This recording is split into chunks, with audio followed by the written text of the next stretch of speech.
What would you do if your own child dragged you into court, trying to strip away everything you built with your late spouse?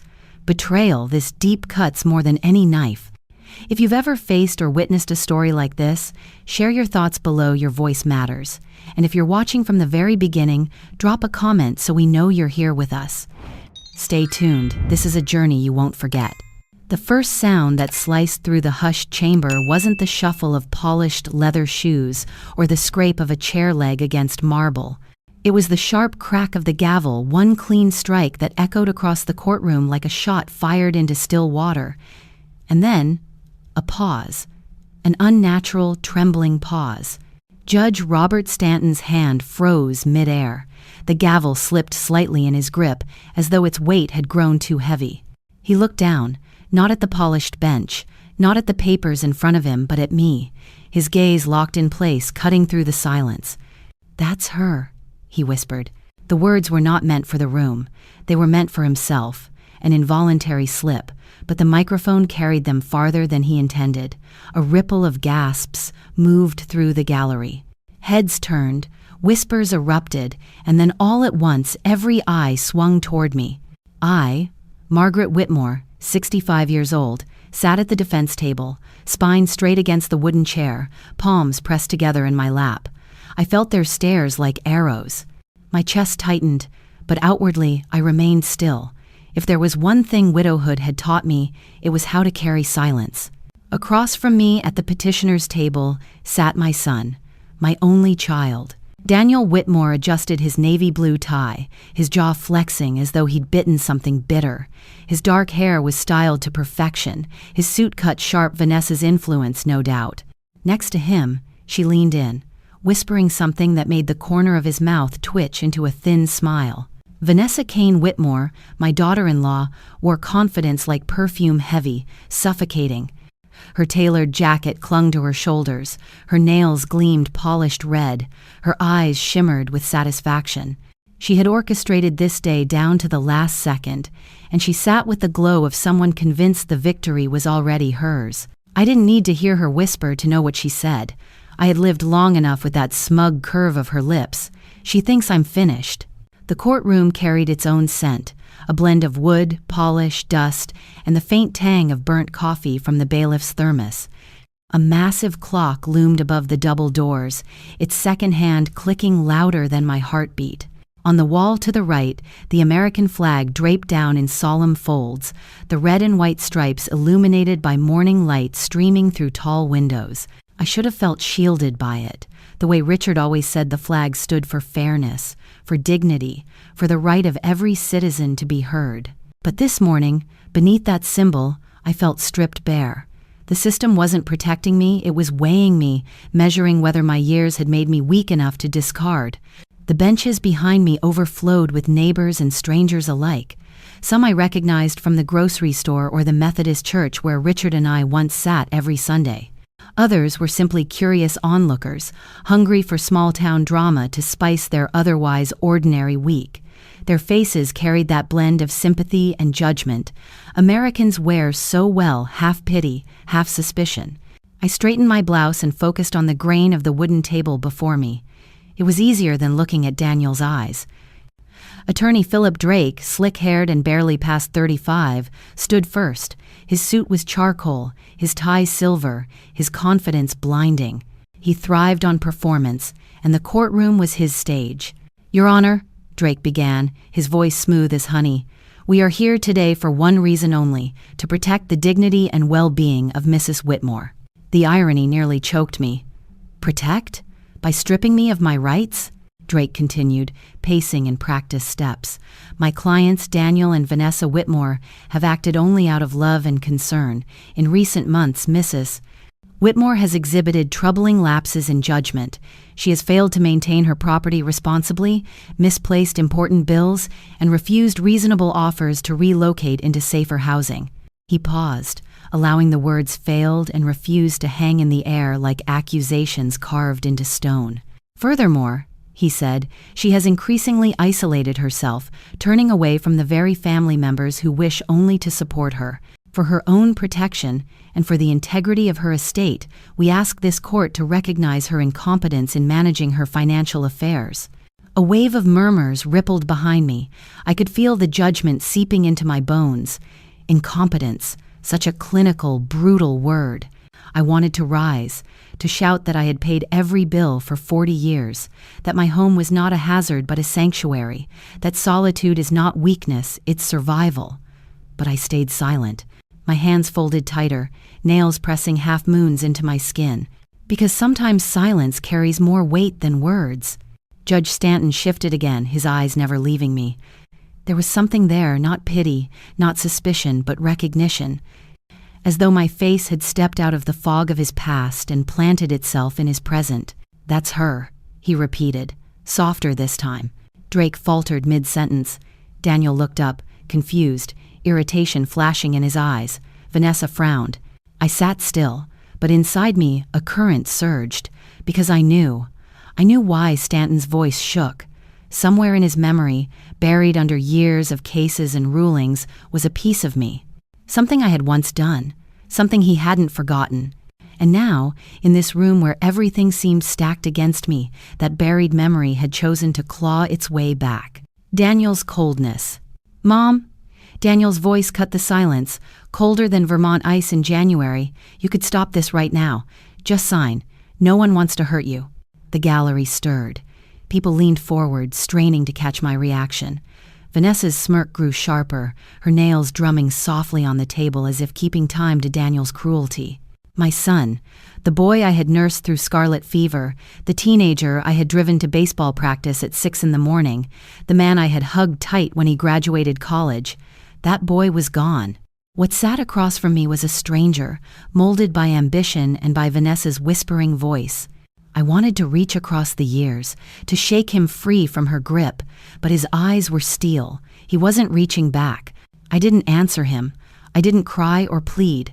I simply breathed, each inhale measured, each exhale steady. In America, silence can be louder than thunder. It is the pause before the anthem at a ball game, the breath held before a jury's verdict, the space between a question and its answer. My silence was not surrender. It was defiance, a refusal to let them script my dignity.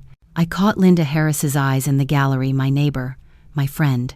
She gave me the smallest nod, as if to say, "Hold steady, don't let them see you break." So I didn't. Judge Stanton cleared his throat, his composure fraying. He struck the gavel again, but it sounded weaker, more hesitant. "Proceed," he ordered, though his voice betrayed him. Drake shuffled his notes. Vanessa leaned even closer to Daniel, whispering furiously now, as if her careful script was unraveling. Daniel clenched his fists. And yet, through all their movements, the air in the room clung to that one question, unspoken but undeniable. Why did the judge recognize Margaret Whitmore? The trial moved forward, the legal language filling the chamber, but I no longer heard it. All I could hear was Stanton's voice echoing in my head. "That's her." I sat straighter, pressing my palms against the cool wood of the table, feeling the grain beneath my skin. Something had shifted. For the first time since this nightmare began, I felt the balance tilt ever so slightly, not in their favor, but in mine. The gavel had fallen, but it hadn't closed the matter. It had opened a door, and the question that now burned, unspoken but alive, was this. What secret bound Judge Robert Stanton and Margaret Whitmore, and why had it come back to life in this courtroom? The courthouse moment, the judge's whisper, the gavel slipping from his hand faded like a dream I wasn't ready to wake from. My story did not begin under fluorescent lights and polished oak. It began in a quiet house in Burlington, Vermont, with mornings stitched together by coffee and silence, and nights that seemed longer because I was the only one left to count the hours. Before betrayal ever reached my doorstep, my life moved with a rhythm both fragile and steady. If you've ever lived alone after a long marriage, you know what I mean. The sound of the coffee maker in the morning, the creak of the porch step in the afternoon, the sigh of wind pressing against old windows at night, these noises become your companions. But silence is tricky. Sometimes it comforts you like a quilt. Other times, it presses against your chest like a stone you can't move. Burlington is not a city people rush to. It's one they settle into. The winters here are sharp, cutting down to the bone, and the summers hum with lake breezes and farmers markets on Church Street. My house sits on a modest lot not far from Lake Champlain. On a clear day, if you stand on the porch and squint past the rooftops, you can see the shimmer of water reflecting the Sunday. Richard and I had bought this place in the late 70s, when interest rates felt like mountains and we thought $40,000 was a kingdom's ransom. We raised Daniel here, painted the walls ourselves, argued over wallpaper, planted a little maple tree that is now taller than the house itself. Every inch of the home holds fingerprints of the life we built. The garden was always Richard's pride. He had a soldier's discipline but an artist's patience, especially when it came to his bonsai. Some men pour themselves into cars or fishing boats. Richard poured himself into miniature trees. Each branch, each curve, was a conversation between him and time. After he died, the bonsai became mine to keep alive. I never shaped them the way he did, but I watered them faithfully, talked to them as though he still heard me. When you're older, the cast of your life shrinks. Friends pass away. Children move on. The ones left become pillars, no matter how small. For me, that meant Linda Harris, my neighbor, 72, with a hearty laugh and a sharp tongue when she thought someone was being cruel. She walked Duke, her golden Labrador, at 6 every morning, rain or shine. Sometimes she knocked on my door just to bring me pie, claiming she had baked too much. I knew better. She had baked exactly enough for 2 women who hated to eat alone. And then there was Daniel, my boy, my only child. If you've raised one, you know the paradox: your heart swells with pride, but also breaks more easily because there's no other child to balance the weight. Daniel had his father's eyes, but not his steadiness. He tried God. He tried, but the world never seemed to let him stand too long before knocking him down again. His marriage to Vanessa had changed everything. Vanessa Kane Whitmore. Young, sharp, dressed in clothes that always seemed too polished for our small town. She had a way of looking at our home like she was measuring its square footage rather than remembering the birthdays celebrated inside. Her voice was sweet when she wanted it to be, but beneath it was a blade. The morning before the first confrontation, my day unfolded like any other. I woke before dawn, slipped my swollen feet into slippers, and shuffled to the kitchen. The coffee maker gurgled to life, filling the air with that sharp, comforting smell. I poured my cup, cradled it against my chest, and stood at the window. Outside, frost still clung to the grass, sparkling faintly beneath the porch light. A delivery truck rumbled down the street. Somewhere, a dog barked. On the kitchen table sat Richard's leather notebook. The cover was stained with a coffee ring from years ago. I touched it lightly, not ready to open it yet. Some things, even after 10 years, feel too heavy for a morning. Instead, I turned to the bonsai by the window. Its tiny branches reached upward, as though straining for light. I whispered, "Good morning, love," as if Richard might answer. That's how my days began. Quiet rituals, quiet strength. But I didn't know that silence was also teaching me how to endure what was coming. When Daniel called to say he and Vanessa would come for dinner, I felt a flicker of hope. Maybe we could share a meal. Maybe laughter would return to the house. I roasted a chicken with rosemary and lemon, mashed potatoes, green beans with almonds. Food is a love language we never forget. They arrived with the sharp scent of Vanessa's perfume filling the doorway. Daniel kissed my cheek, distracted, while she swept past me with her heels clicking against the hardwood. Dinner began politely enough. Vanessa complimented the roast, though she hardly touched it. Daniel spoke of work, vague words about projects that I knew masked the truth he wasn't working at all. Still, I let him speak without interruption. A mother learns when silence is kinder than questions. And then Vanessa placed the manila folder on the table. "This is just to make things easier," she said, sliding it toward me with manicured nails. Inside were the documents: transfer of deed, power of attorney, all marked with yellow tabs where my signature should go. My chest tightened as I read the words. It wasn't just paper, it was my erasure. "Vanessa, I don't understand," I said quietly. "It's simple," she replied, her voice coated in honey but her eyes cold. "This house is too much for you. Daniel and I can take care of it. We'll make sure you're comfortable. A condo in town, perhaps. No stairs, no worry. Isn't that better? I looked to Daniel, but his gaze stayed fixed on his plate. His silence was louder than her words. This house, I said, placing my hand flat on the oak table Richard built, is not just walls. It is where Richard and I built our lives, where Daniel grew up, where love lived. Vanessa's smile never faltered. And love isn't tied to a structure. Isn't Richard's legacy your comfort, your safety? Her manipulation was precise, rehearsed. She wanted me to believe surrender was mercy. But something in me, some ember Richard left behind, burned brighter. I closed the folder and pushed it back. I will not sign. The rest of dinner bled into silence. Vanessa hardly hid her irritation. Daniel muttered about being tired. When they left, the scent of her perfume lingered longer than their words. I cleared the plates alone. The chicken I had roasted with such hope sat half-eaten, cold. I scrubbed the dishes by hand, the warm water stinging my joints.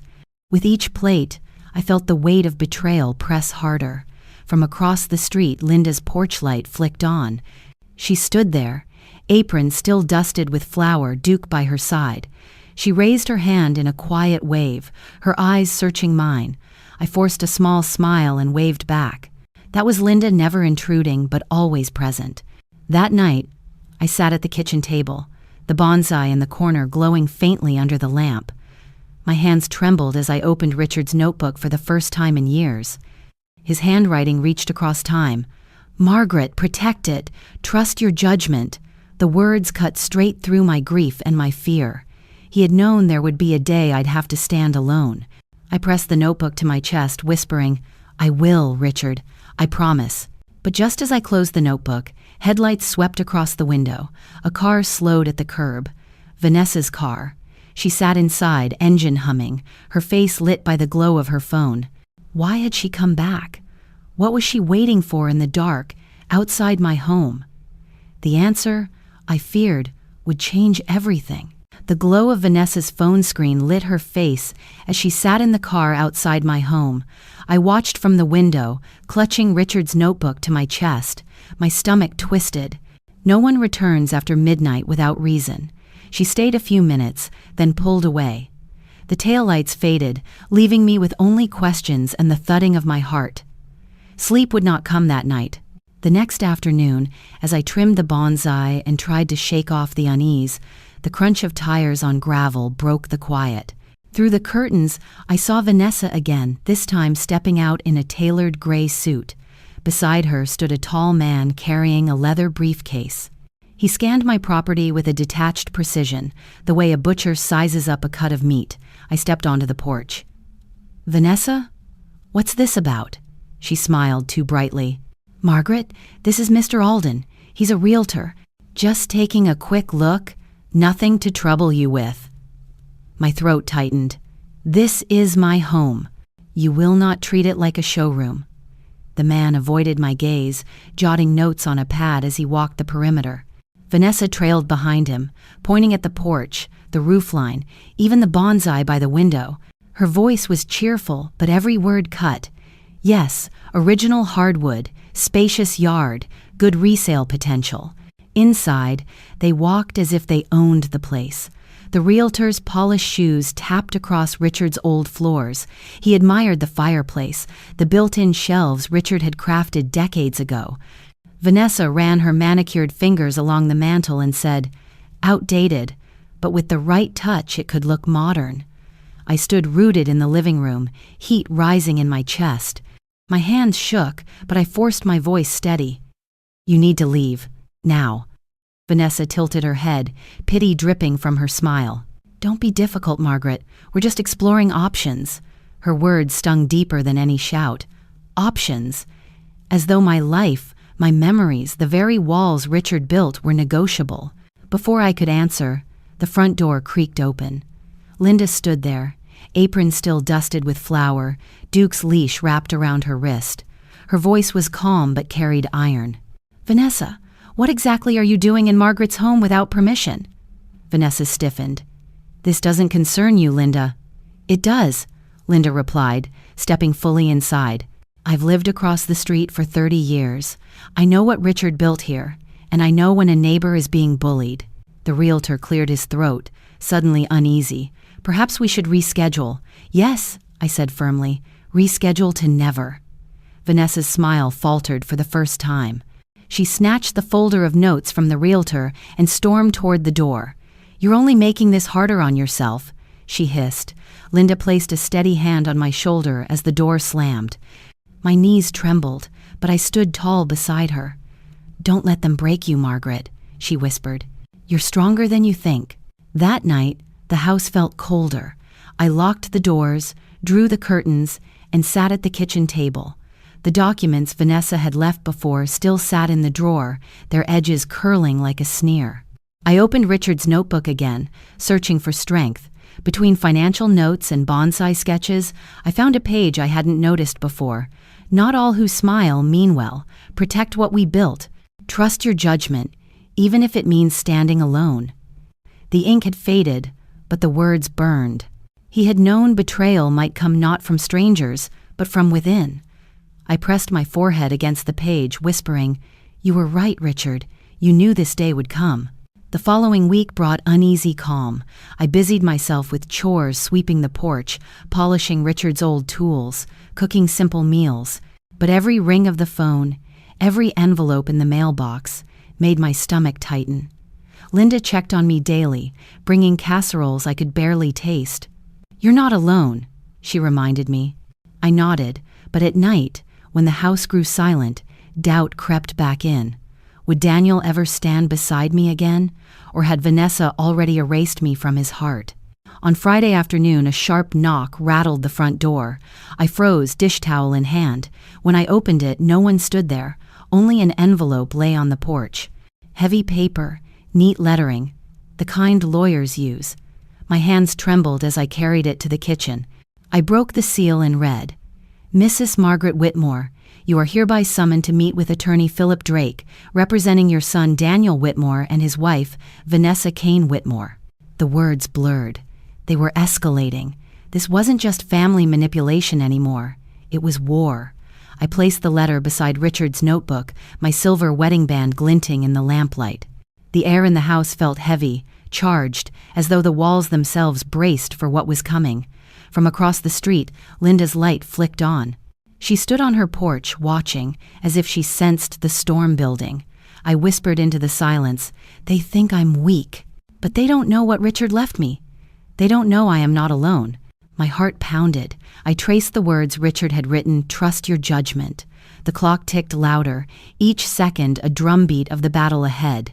The letter still lay open, its black ink glaring. At the bottom, one line caught my breath. Failure to respond will result in a petition to declare you legally incompetent. The words hung in the air like a noose. I gripped the notebook, whispering through clenched teeth. Over my dead body. But a question clawed at me, refusing to be silenced. How far was Vanessa willing to go, and what secret did she hold that even Daniel didn't know? The envelope on my kitchen table glared at me for 2 days before I gathered the courage to face it. Each morning I'd pour my coffee, stare at the neat black lettering, and feel my stomach twist tighter. It wasn't just paper. It was a summons, a declaration that family had turned into adversary, and that I was expected to walk willingly into their chosen battlefield. By Monday morning, I knew I could stall no longer. I pressed Richard's notebook to my chest before slipping it into my purse. His words, protect it. Trust your judgment felt heavier than the paper itself. I buttoned my coat against the Vermont chill, locked the door behind me, and walked down the driveway where patches of old snow still clung stubbornly to the gravel. The law office of Philip Drake sat on Main Street in downtown Burlington, wedged between a cafe that smelled of burnt espresso and a boutique that sold sweaters priced higher than my monthly electricity bill. Its glass doors gleamed, the brass handle polished, the lettering across the front neat and pretentious. Drake and Associates, Family and Estate Law. Inside, the air smelled of lemon polish and money. The waiting room was painted in muted grays, the kind of color that sucked warmth from the walls. Diplomas lined the hallway, each frame screaming legitimacy. Behind the reception desk sat a young woman in a black blazer, her hair in a tight bun, her smile polite but indifferent. Mrs. Whitmore? she asked, glancing at her clipboard. Yes, I said, my voice steadier than my heart. Right this way. They're expecting you. They. The word stung. Not he, the lawyer, but they. The conference room was a cavern of glass and steel. A long mahogany table stretched across the center, its surface gleaming like ice. At one end sat Philip Drake, every inch of him tailored and polished. His cufflinks caught the light as he shuffled papers into neat piles. Across from him, Vanessa lounged in her seat as though it were her living room sofa, her red nails drumming against the armrest. I took my seat at the opposite end, folding my hands in my lap. Mrs. Whitmore, Drake began, his tone oiled with civility. Thank you for joining us. We'd like to resolve this matter amicably, without the need for lengthy litigation. Then you should tear up those papers, I replied. Vanessa's lips curved into a smile that didn't reach her eyes.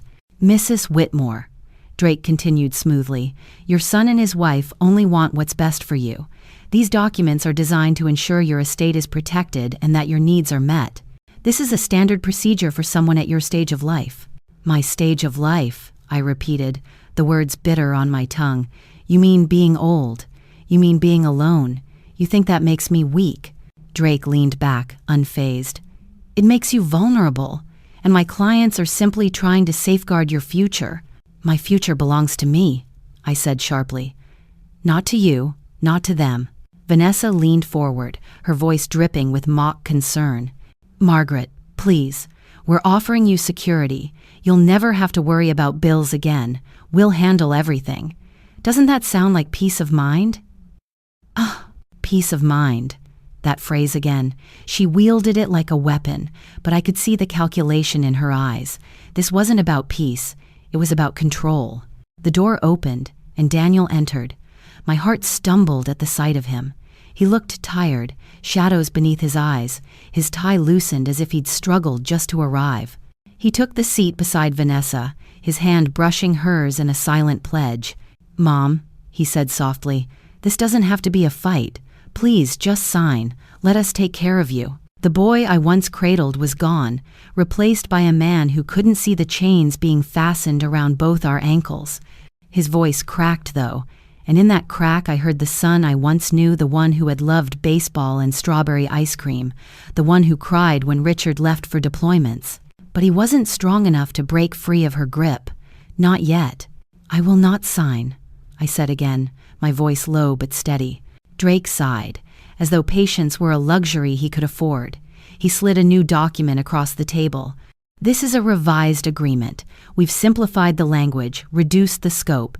It grants your son limited authority only in cases where you may be incapacitated.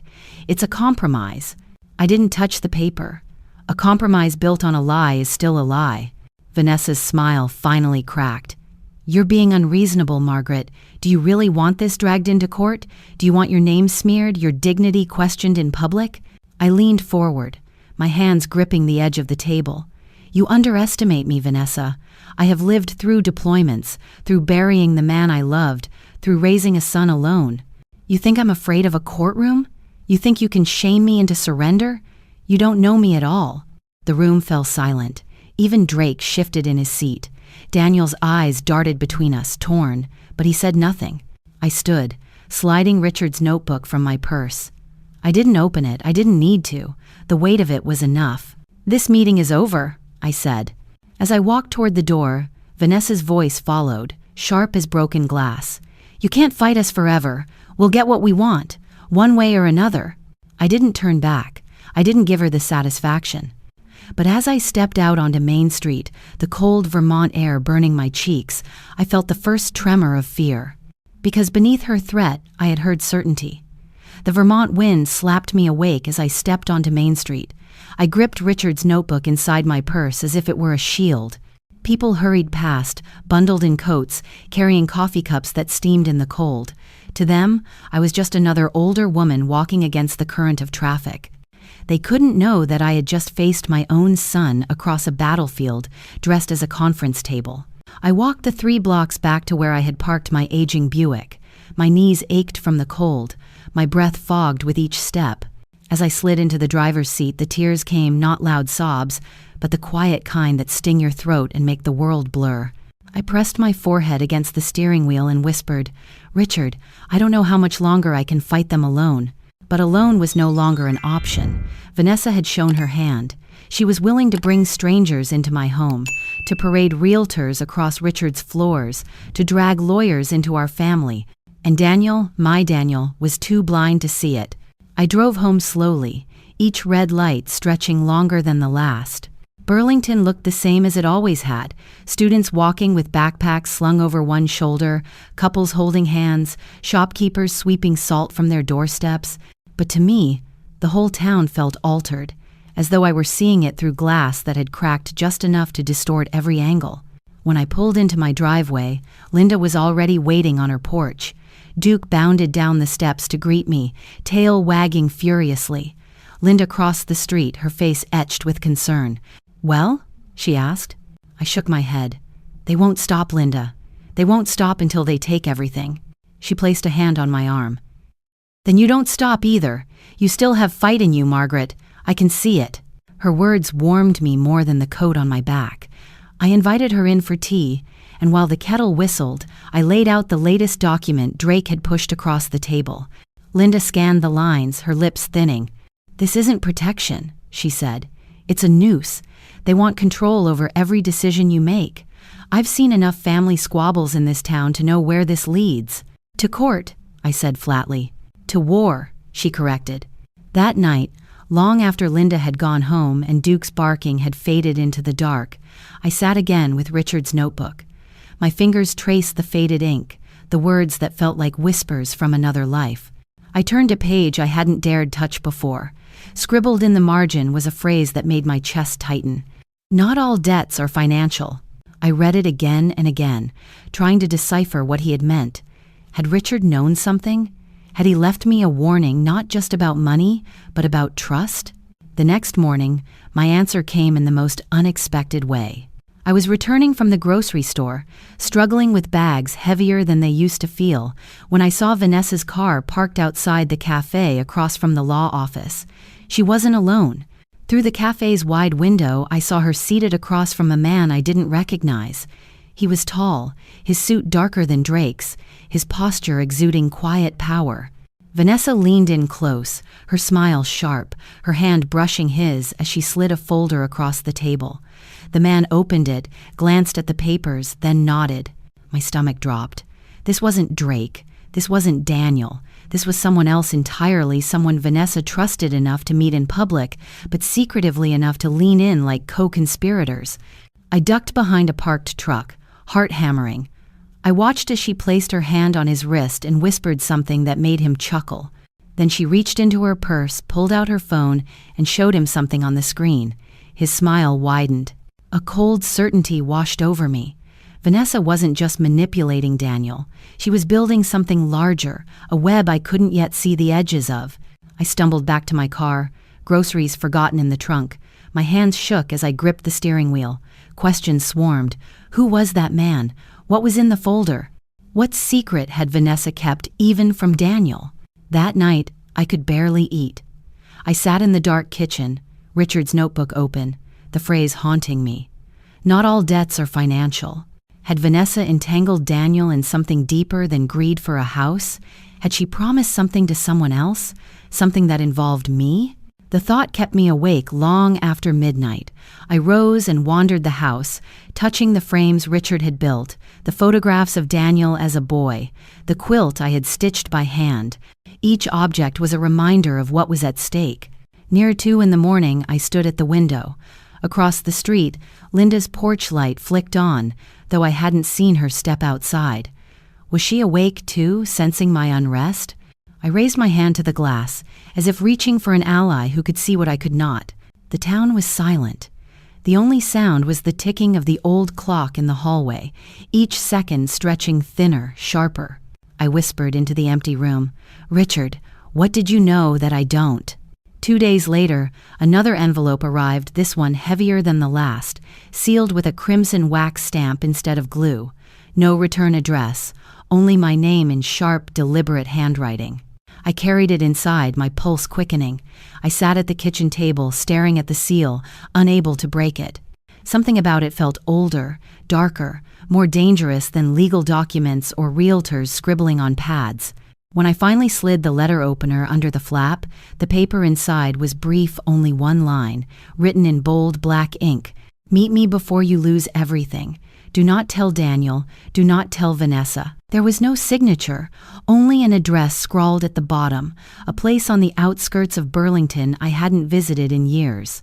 I sat frozen, the note trembling in my hands. Who had sent it? And why warn me against my own family? Margaret gripped the steering wheel of her aging Ford, the hum of the tires against the highway mixing with the steady thump of her heart. Vermont's back roads wound endlessly, lined with trees burning in shades of late autumn gold and deep crimson. Every bend in the road seemed to whisper Richard's name, as if the landscape itself still carried his presence. She lowered the window slightly, letting the cool breeze sting her cheeks, grounding her in the present, yet the ache of memory clung like smoke. The drive felt both too long and too short. Too long because anticipation gnawed at her stomach. Too short because she was not ready to confront the truth waiting for her in that remote cabin.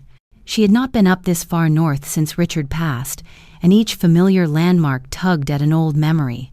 A general store where they once stopped for coffee. A winding ridge where Richard pulled over just to show her how the light hit the mountains. He had always been that kind of man, pausing to appreciate what others rushed past. Margaret wondered if she had ever told him enough how much that steadiness meant to her. Her thoughts returned to the meeting with Karen. The attorney's office, polished and intimidating, contrasted sharply with Karen herself, calm, direct, a woman who had been part of Richard's life before Margaret ever knew him. The fact unsettled her, but it also felt oddly comforting. Karen had spoken with a mix of authority and gentleness, as though she had been waiting years to guide Margaret to this exact point. When she slid the heavy envelope across the desk, Margaret's hands had trembled. Inside lay more than deeds or bank statements. There was Richard's handwriting, his voice preserved in ink. Karen said only, "He wanted you to find this in your own time." Now that envelope sat on the passenger seat, its corner worn from Margaret's nervous fingertips brushing it again and again. She had not dared to open it yet, afraid the truth inside might be too heavy to bear while driving. The cabin would be the place. Their place, tucked away near Silver Creek, where Richard had once promised her they would grow old together. As she turned onto the gravel road leading to the property, her breath caught. The cabin emerged slowly from between the trees, its weathered wood blending with the forest. The porch sagged slightly, but the structure still stood proud, as though defying time itself. Margaret parked and sat still for a moment, her hands gripping the wheel. The silence around her was immense, broken only by the cry of a distant bird and the rustle of leaves. She whispered aloud, "Richard, I'm here," as if he might step out onto the porch to greet her. The cabin smelled of cedar and faint ash, remnants of old fires. Dust motes drifted lazily through the slanted beams of afternoon sun that spilled through the windows. Margaret's footsteps echoed as she walked inside, each creak of the floorboards like an old friend speaking up after years of silence. She remembered the weekends they spent here when Ethan was just a boy, running outside until his cheeks turned red from the chill. Richard used to sit by the fireplace, notebook balanced on his knee, always jotting something down. She thought they were only household budgets or idle musings, never realizing those notebooks carried the architecture of their future. She set the envelope on the wooden dining table, its surface scarred with the faint grooves of meals cooked and stories told. Her hands shook as she broke the seal.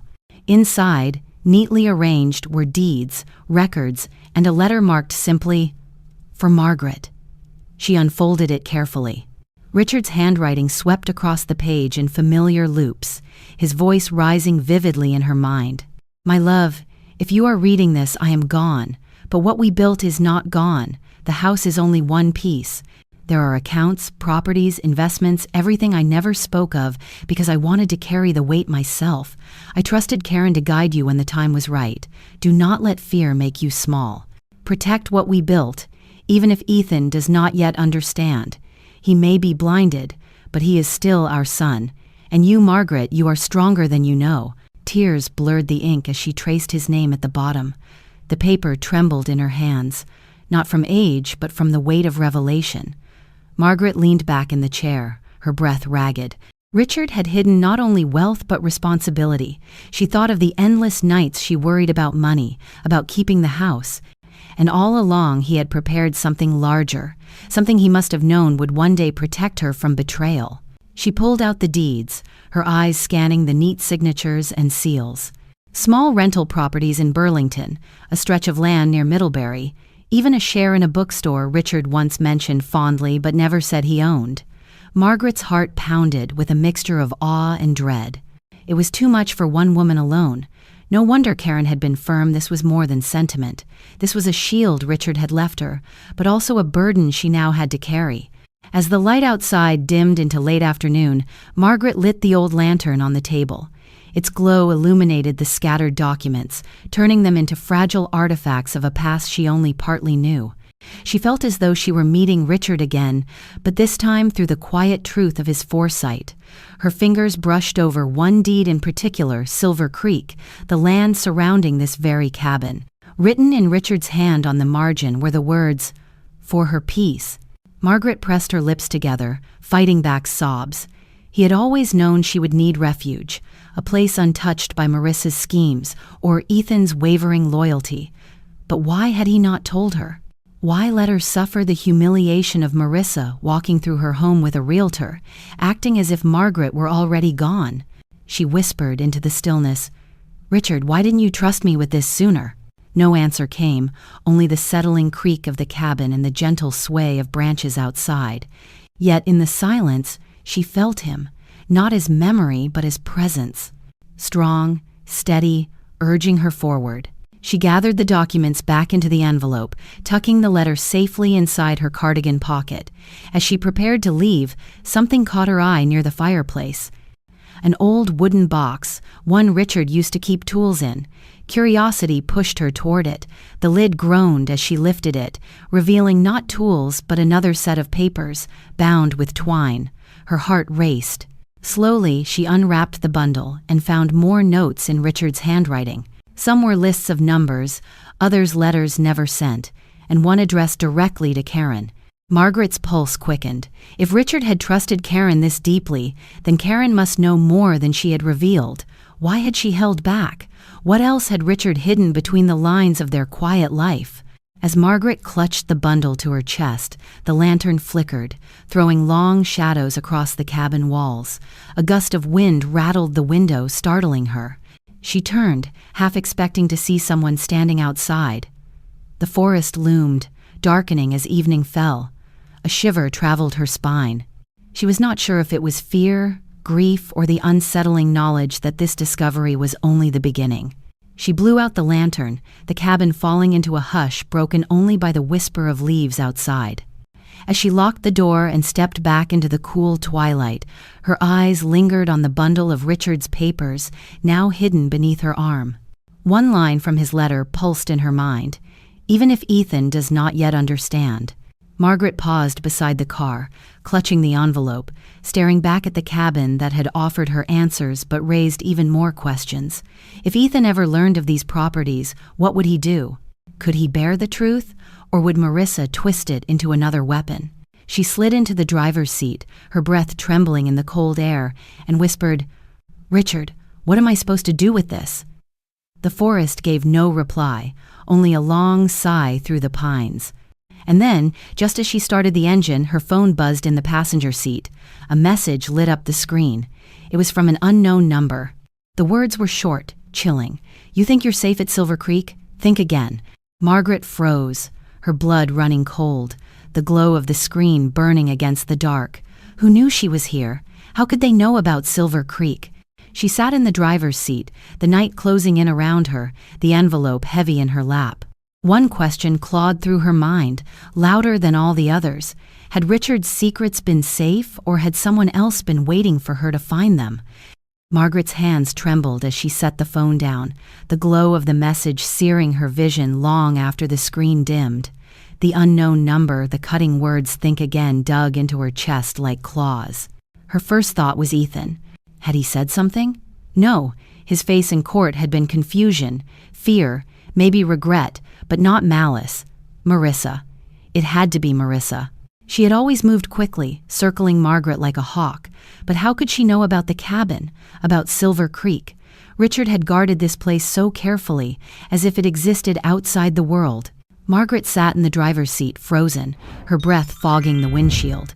For a long moment, the only sound was the steady tick of the cooling engine. Then instinct stirred in her bones. She pressed the envelope and the bundle of Richard's notes against her chest, clutching them as though they were armor. She could not stay here. Whoever sent that message wanted to rattle her, maybe even scare her away. But the cabin was not a place of surrender, it was Richard's gift, his shield. She whispered under her breath, "You will not take this from me," though her voice cracked with fear. The drive back down the gravel road was cloaked in darkness, headlights cutting through the forest.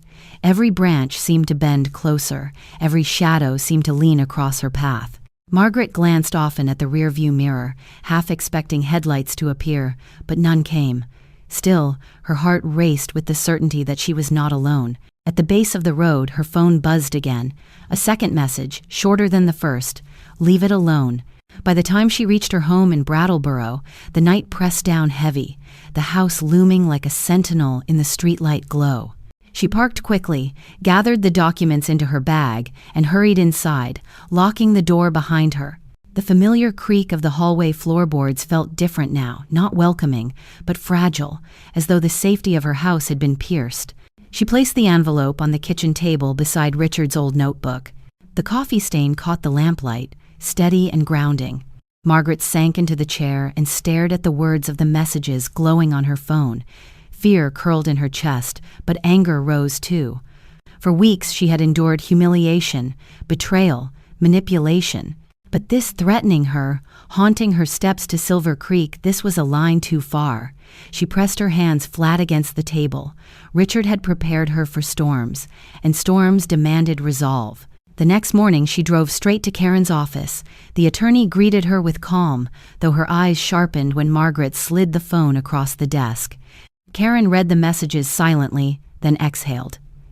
"This is serious," she said, her voice firm. "You need to be cautious. Whoever sent this knows more than they should. But it also means something else they're afraid. If they want you to leave it alone, it means you've touched the truth." Margaret nodded, her throat tight. "Richard left more than I realized. There was a bundle of papers hidden at the cabin. Notes, deeds, letters, even one addressed to you." Karen's brows rose. "To me?" "Yes." Margaret pulled the bundle from her bag, laying it on the desk. Karen untied the twine carefully, her fingers lingering over Richard's handwriting. She read in silence, lips moving faintly, then looked up. "He trusted me with pieces of this puzzle, but he never told me he wrote directly to me. He must have known it would take both of us your strength, my knowledge to bring it to light." Margaret leaned forward, her voice low. "Karen, what am I really holding here? It's more than property, more than money. Why would someone go so far to scare me away?" Karen hesitated before answering. "Richard wasn't only preparing for your future, he was protecting a legacy. Some of these holdings are tied to community projects, investments meant to preserve land, to keep developers from swallowing Vermont piece by piece. If Marissa or anyone with greed got hold of this, they could dismantle it all. That's why it matters so much." Margaret felt her chest tighten with both pride and fear. Richard had not only cared for her, he had cared for the community, for roots that stretched beyond their family. She whispered, "He carried this alone for years. And now it's in your hands," Karen said gently. "But Margaret, you don't have to carry it alone anymore." The reassurance steadied her, yet the words of the messages still burned. Someone already knew. Someone was watching. That evening, Margaret returned home to find Dorothy waiting on her porch with a basket of fresh rolls. "Saw your lights on late last night," Dorothy said, her eyes searching. "You all right, Margaret?" Margaret hesitated, then nodded. "Just sorting things. Richard left more than I realized." Dorothy squeezed her hand warmly. "He was a good man. He'd want you to stand tall. And you're not alone. Not while I'm across the street." The comfort of those words wrapped around Margaret like a quilt, but as night fell again, she kept the curtains drawn, her nerves prickling at every sound outside. She reread Richard's letter before bed, tracing his words, "Do not let fear make you small." 2 days later, Ethan appeared at her door. His shoulders slumped, his eyes shadowed. He looked older, worn down. Margaret's instinct was to brace herself, but his voice surprised her. "Mom, I need to talk. Just me. No Marissa." She let him in, tension tight in her chest. He sat at the kitchen table, staring at his hands. "I don't know how much you know," he said quietly, "but things with Marissa, they're worse than you think. She's desperate, Mom. Debts, people calling at all hours. She told me if I don't get the house, we'll lose everything." Margaret swallowed hard, her heart aching. "Ethan, she's been using you, twisting you." "I know." His eyes lifted, red with shame. "I wanted to believe she loved me, but, Mom, I saw her phone last week. She's been talking to someone else. I think she's planning to leave as soon as she gets what she wants." Margaret's pulse quickened. "Ethan, did she ever mention Silver Creek?" He froze, confusion flickering across his face. "Silver Creek? No. Why?" Margaret hesitated, then slid her phone across the table, showing him the messages. Ethan's face drained of color. "That's not her number, I swear it. But she's been meeting people. Shady people. Maybe one of them knows." Fear chilled Margaret, but there was something else in Ethan's voice, truth. She saw the boy she once knew flickering beneath the man bent by betrayal. For the first time in months, he looked like her son again. Still, the mystery deepened. If not Marissa, then who had sent the messages? Who else knew Richard's secrets? That night, Margaret sat alone in the living room, Richard's notebook open in her lap. She whispered, "Richard, I'm trying. I'm holding on." The bonsai tree in the corner caught her eye, a new sprout curling upward in defiance of the season. She took it as a sign. Sleep came late, heavy with unease. She dreamed of Richard standing by the cabin, his hand raised in warning, his mouth forming words she could not hear. When she woke, the dawn light was gray and uncertain, and her phone buzzed once more. Another message. This one with an address. A warehouse on the edge of town. The words were blunt. "If you want answers, come alone." Margaret's hand shook as she held the phone, her pulse thundering in her ears. The decision loomed, heavy and dangerous. Was this a trap? Or was it the only chance to uncover the truth Richard had hidden so carefully? She looked at the bonsai again, its small leaves trembling in the morning draft. She whispered, "Richard, guide me." And then, with dread curling in her stomach, she asked herself the question that would not let her go. Who was waiting for her in that warehouse, and how much of Richard's legacy was already in their hands? Margaret stared at the message on her phone until the letters blurred.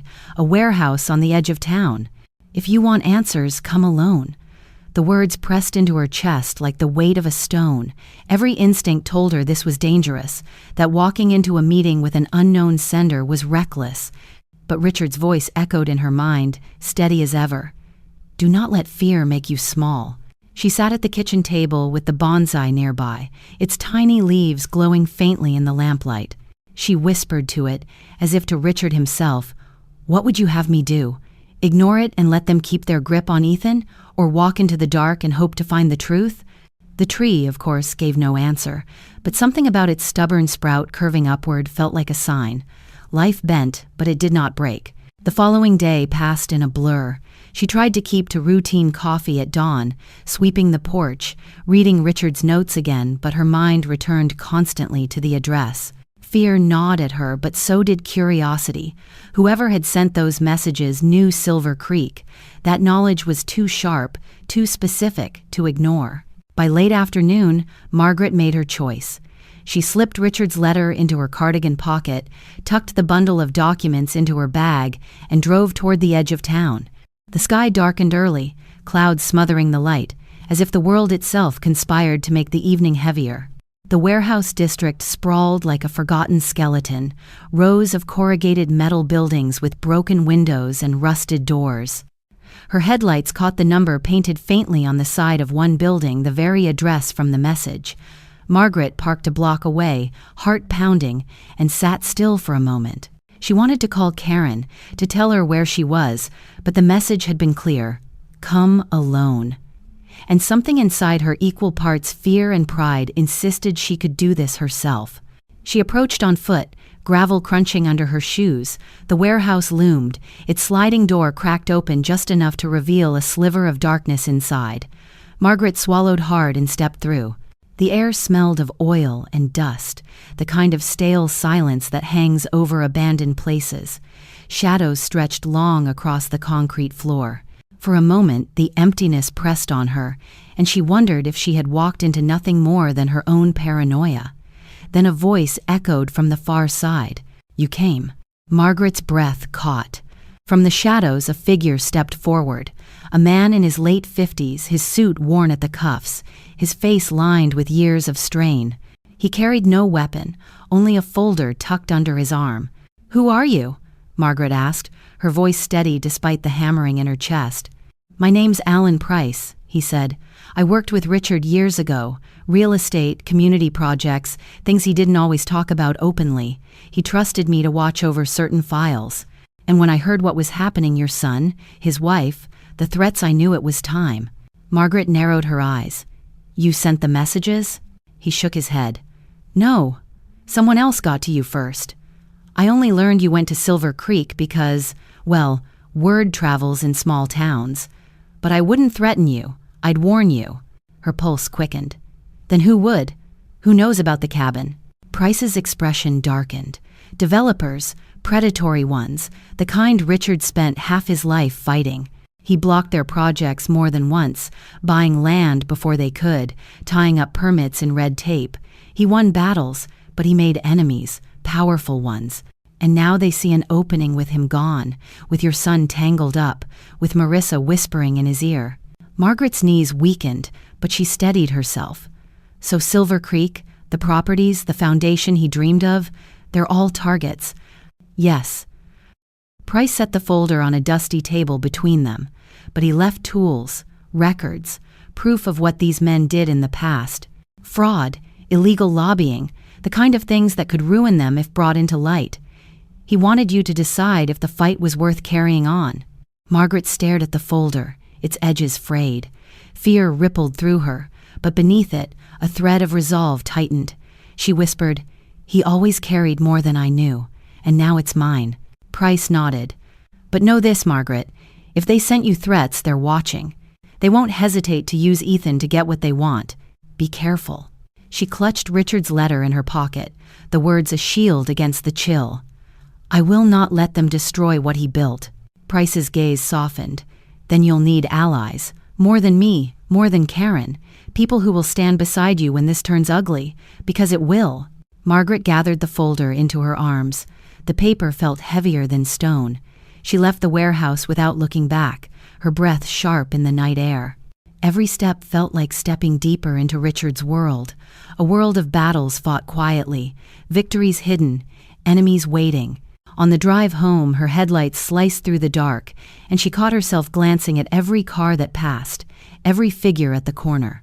By the time she pulled into her driveway, her shoulders ached with tension. She hurried inside, locking the door, setting both folders, Richard's and Price's, on the table. She sat for hours, reading. Each page revealed more of Richard's battles. Names of corporations, lobbyists, developers with ties to money that flowed like poison. Notes in Richard's hand. "Protect the watershed. Community first. They will not win." Margaret's chest swelled with pride and fear in equal measure. He had not been fighting only for her, or for Ethan, he had been fighting for Vermont itself. But one page made her freeze. At the bottom, in Richard's careful handwriting, were the words, "If something happens, watch Marissa.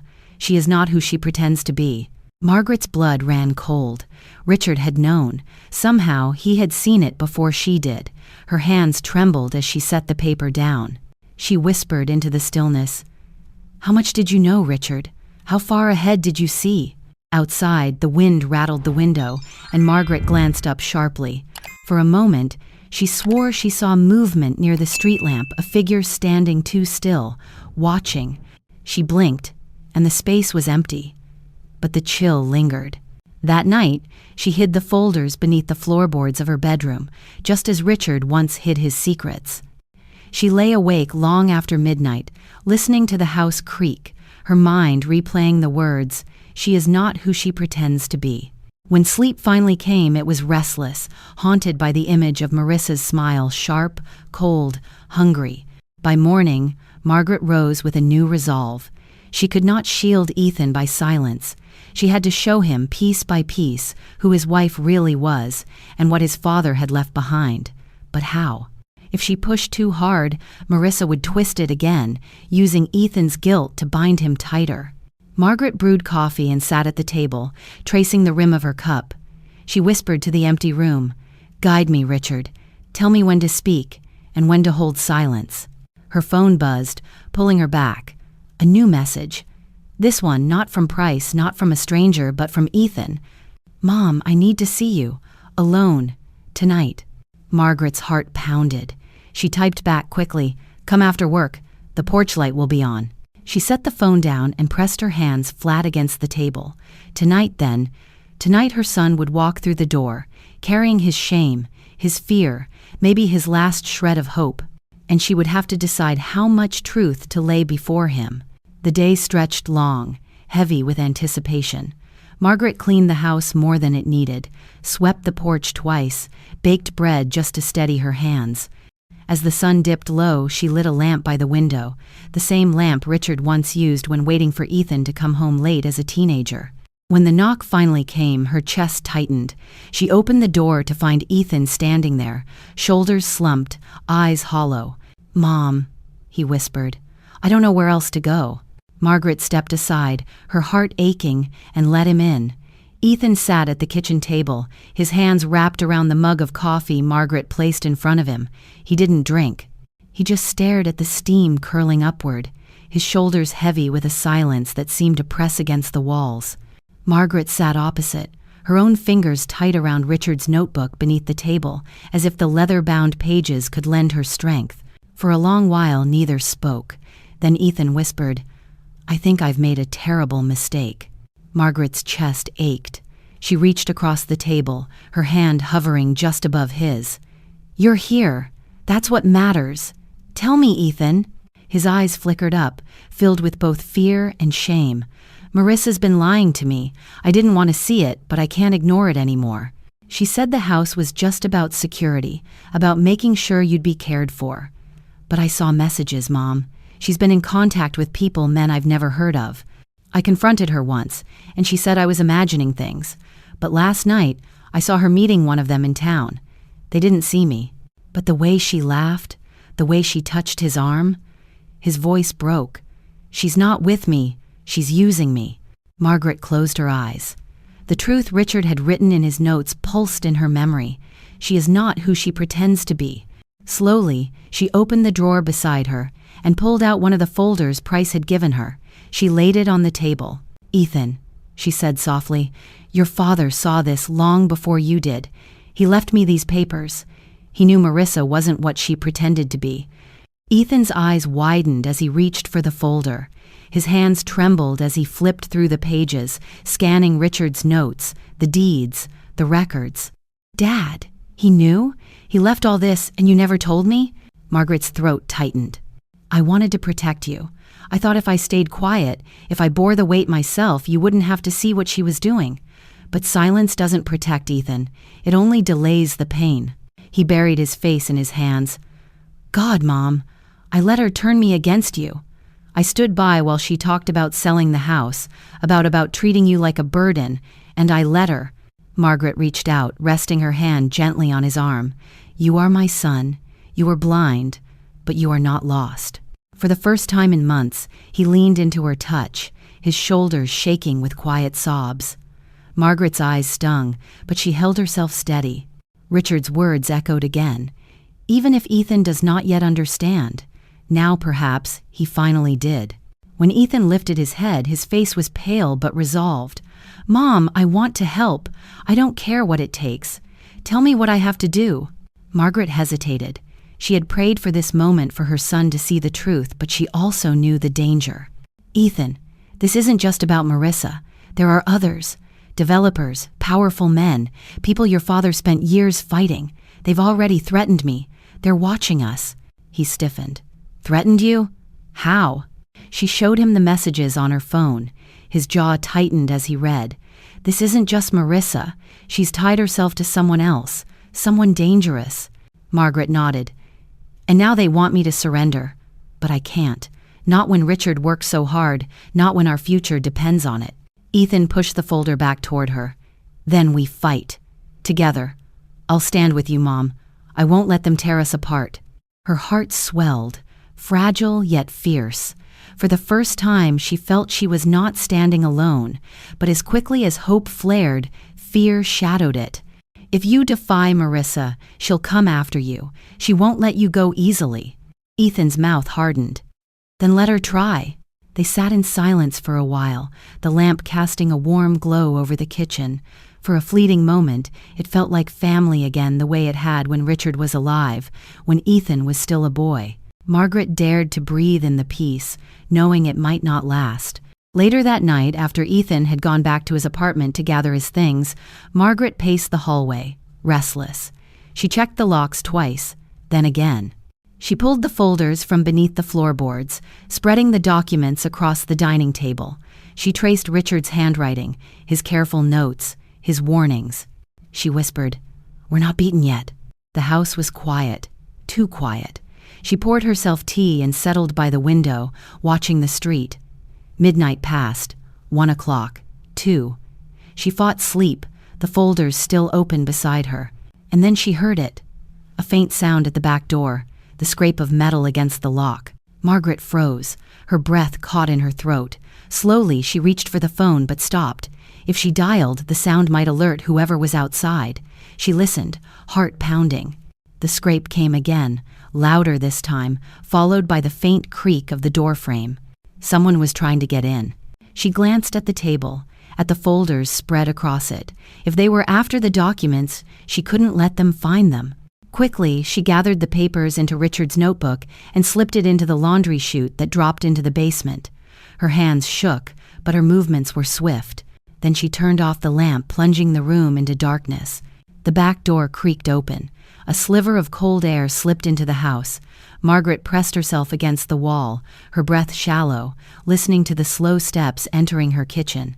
A shadow moved across the faint moonlight spilling through the window, tall, broad-shouldered, silent. Margaret's heart hammered as the intruder paused at the table, as if searching. Papers were gone. She had hidden them just in time. The figure shifted, moving toward the hallway, toward her. She pressed back harder against the wall, praying he would not see her in the shadows. Her phone buzzed suddenly in her pocket, loud in the silence. The figure froze. Margaret's blood turned to ice. The man turned his head slowly toward her. She couldn't see his face, only the glint of eyes catching the faint light. He stepped closer. Margaret clutched the edge of the wall, every instinct screaming at her to run, but her legs rooted to the floor. The figure stopped just a few feet away. For a heartbeat, neither moved. Then, in a voice low and rough, he whispered, "It's not yours to keep." Before she could react, he turned and slipped back through the door, vanishing into the night as swiftly as he had come.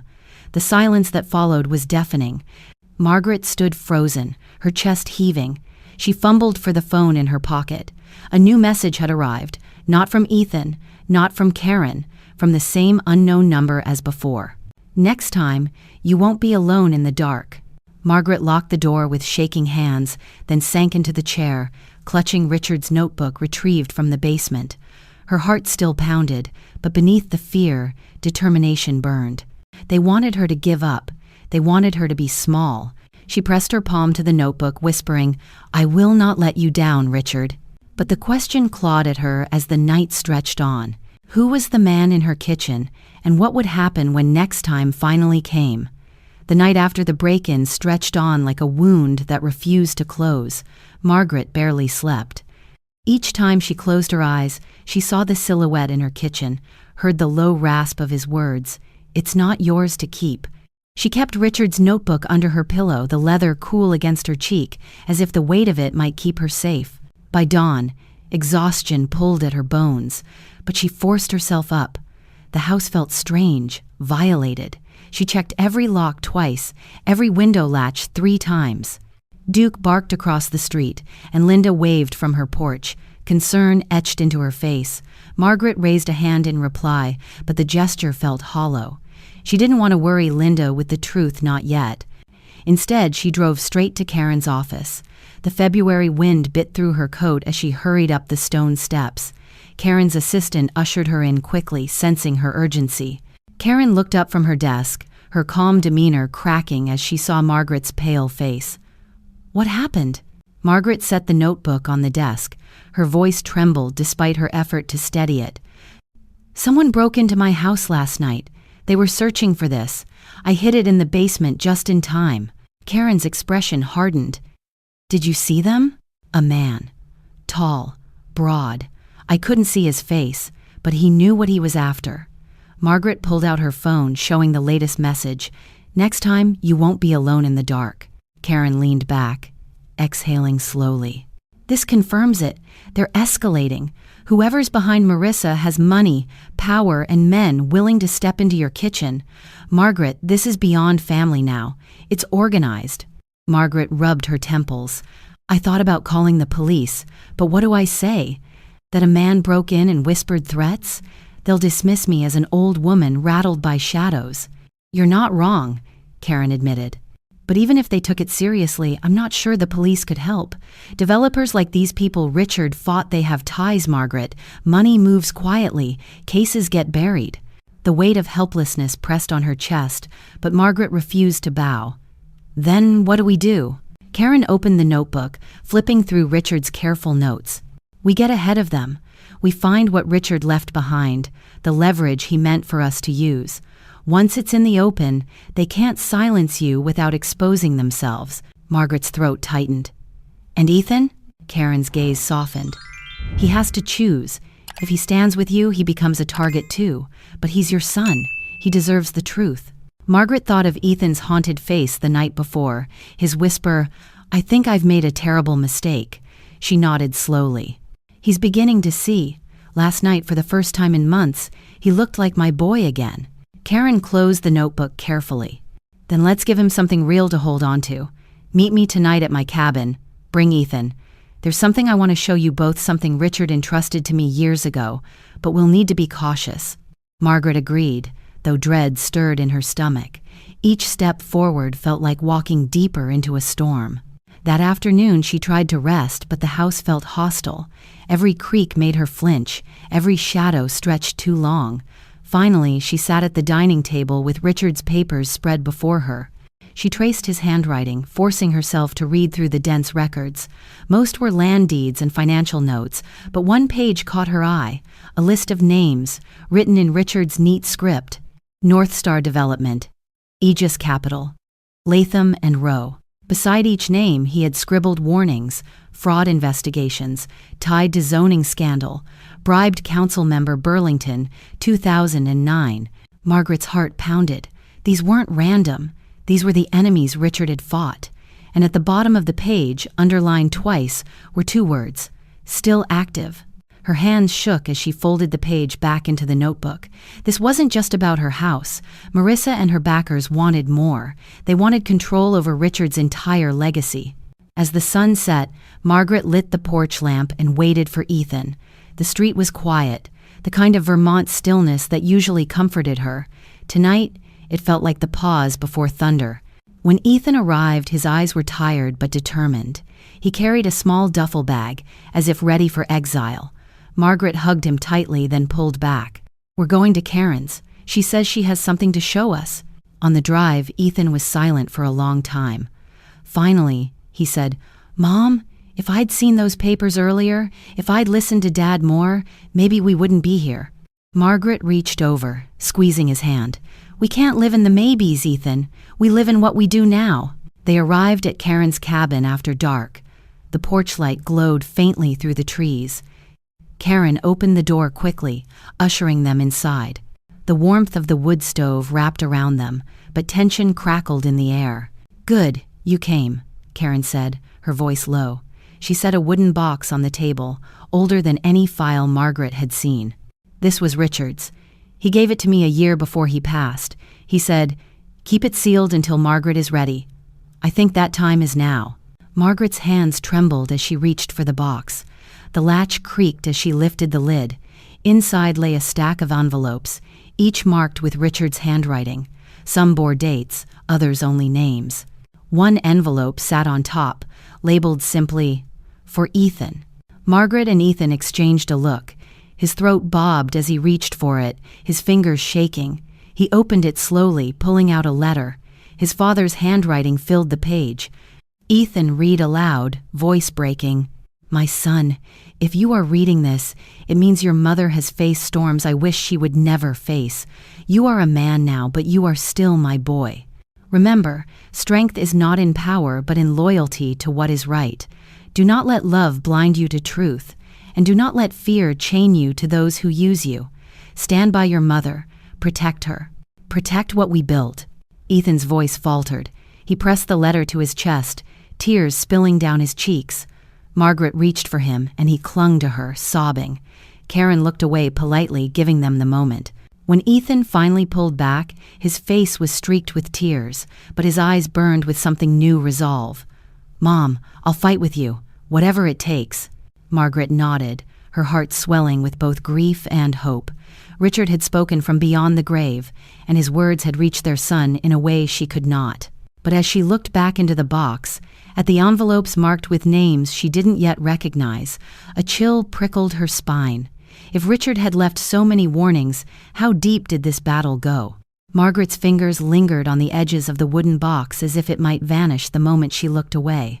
The fire in Karen's stove crackled, shadows leaping across the cabin walls, wrapping the three of them in a cocoon of both warmth and unease. Ethan wiped his eyes, the letter from his father still clutched in his hand. He knew, Mom. He knew Marissa wasn't what she seemed. He saw through her even when I didn't. His voice hardened, rough with guilt. "I feel like I've been sleepwalking, letting her lead me around while she planned all of this." Margaret touched his shoulder. "You woke up, Ethan. That's what matters now." Karen leaned forward, drawing another envelope from the box. This one bore the name Latham and Rowe in Richard's bold script. She slid it across the table. "This will explain more about the enemies your father faced." Margaret opened it carefully. Inside were clippings from old newspapers, copies of city council minutes, handwritten notes from Richard detailing zoning disputes, community protests, and suspicious campaign donations. At the bottom of one page, Richard had written in red ink, "Follow the money, it always leads back." Karen tapped the words. "Your husband wasn't just saving your home, Margaret. He was protecting Burlington, protecting Vermont. If Latham and Rowe or their affiliates gain control of his holdings, they can bulldoze farmland, reroute rivers, pave over entire neighborhoods. That's what they've been waiting for." Ethan shook his head in disbelief. "And Marissa is tangled up with them?" "I don't know how deeply," Karen admitted, "but she's in contact with someone tied to their circle. Alan Price suspected it, and Richard warned it in his notes." Margaret folded the papers back into the envelope, her pulse hammering. "So this isn't just about me. It's about everything Richard tried to protect." Karen nodded. "Exactly. And that's why they won't stop with intimidation. They'll escalate until you're too frightened to resist, or until they have leverage so heavy you can't fight." The cabin fell silent, the weight of the truth pressing down. Margaret looked at her son. "Ethan, you said Marissa has debts. Do you know to whom?" His jaw clenched. She always dodged the details. Credit cards, failed business ventures, people she called investors. She told me if I asked too much, I didn't trust her. And like a fool, I let it drop. He buried his face in his hands again. "God, Mom, she could have tied us to criminals for all I know." Karen's tone softened. "It's not too late. We still have the documents. If we move quickly, we can build a case, show the court that Marissa is unfit, that these developers are predatory. But we'll need proof that ties her to them directly." Margaret's stomach knotted. Proof. The word echoed in her mind like a bell. Somewhere in Richard's careful scrawl, in these envelopes, in his old files, there had to be a thread they could pull. She whispered, "Where do we start?" Karen answered by pulling out yet another envelope.